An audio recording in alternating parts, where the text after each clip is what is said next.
नमस्कार, मेरा नाम हरिओम मिश्रा है और मैं कैम्ब्रिज स्कूल नोएडा की 12वीं कक्षा का छात्र हूँ। मेरा आज प्रधानमंत्री जी से सवाल है कि जैसा इस साल कॉलेज में एडमिशन की प्रक्रिया में काफ़ी बदलाव लाए गए हैं और इस साल बोर्ड परीक्षा के पैटर्न में भी काफ़ी बदलाव लाए गए हैं, तो इन सारे बदलावों के बीच में हम विद्यार्थी अभी बोर्ड परीक्षा पर ध्यान दें या फिर हम कॉलेज की एडमिशन की प्रक्रिया पर ध्यान दें, हम किस चीज़ को और अपनी तैयारी किस प्रकार करें?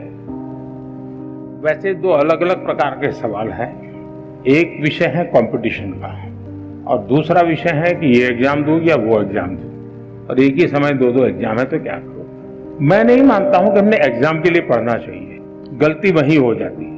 मैं इस एग्जाम के लिए पढ़ूंगा, फिर मैं इस एग्जाम के लिए पढ़ूंगा, इसका मतलब हुआ कि आप पढ़ नहीं रहे हैं, आप उन जड़ी बूटियों को खोज रहे हैं जो आपका काम आसान कर दे। और शायद इसी के कारण हमारे लिए अलग अलग एग्जाम अलग लगते हैं, कठिन लगते हैं। हकीकत ये है कि जो भी हम पढ़ रहे हैं उसको पूर्ण रूप से हम पूरी तरह उसको आत्मसात करेंगे, फिर वो बोर्ड का एग्जाम है या एंट्रेंस एग्जाम है या जॉब के लिए कोई इंटरव्यू या एग्जाम है, कहीं पर भी हो सकता है एग्जाम। अगर आपने अपनी शिक्षा का पूर्ण रूप से एक साक्षात्कार किया है, आत्मसात की है, तो आपको एग्जाम का रूप क्या है वो रुकावट नहीं बनता है। और इसलिए अपने आप को एग्जाम के लिए तैयार करने के दिमाग खपाने के बजाय अपने आप को योग्य शिक्षित व्यक्ति बनाने के लिए, विषय को मास्टर बनने के लिए हम मेहनत करें। फिर परिणाम जो मिलेगा सो मिलेगा। जहां पहली आएगी वो उसको पहले मुकाबला करेंगे, जब दूसरा आएगा दूसरे से मुकाबला करेंगे। लेकिन मुकाबला इसलिए करते हैं कि अब जो मैंने खिलाड़ी आपने देखा होगा, वो खिलाड़ी खेल के अंदर पारंगत होता है, किस लेवल की गेम के लिए खेलना है उसके लिए नहीं करता मेहनत।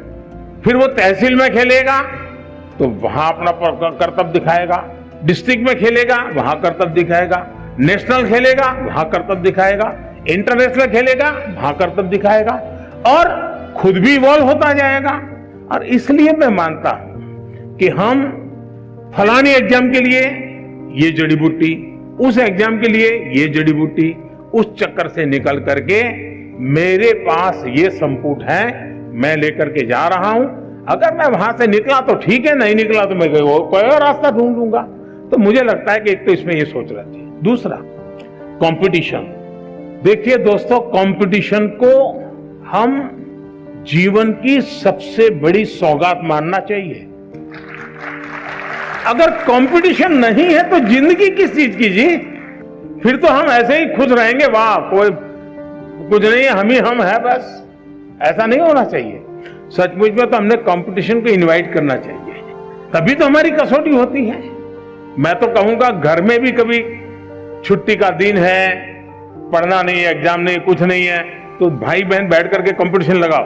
तुम 4 रोटी खाते हो, मैं 5 खाता हूं, तुम 5 खाते हो, मैं 6 खाता हूं। अरे करो तो कंपटीशन। जिंदगी को कंपटीशन हमने निमंत्रण देना चाहिए। कंपटीशन जिंदगी को आगे बढ़ाने का एक अच्छा माध्यम होता है जो हमें अपना भी इवैल्यूएशन करने लगता है। दूसरा, मैं जिस पीढ़ी का हूं या आपके माता पिता जिस पीढ़ी के हैं, उनको वो चीजें नसीब नहीं थी जो आपको नसीब हो रही है। आप उस भाग्यवान जनरेशन में हैं जो भाग्य आपके पहले की किसी भी जनरेशन को इतनी बड़ी मात्रा में कभी नहीं मिला है। और वो है, जैसे कंपटीशन ज्यादा है तो चॉइस भी ज्यादा है, अवसर भी अनेक हैं।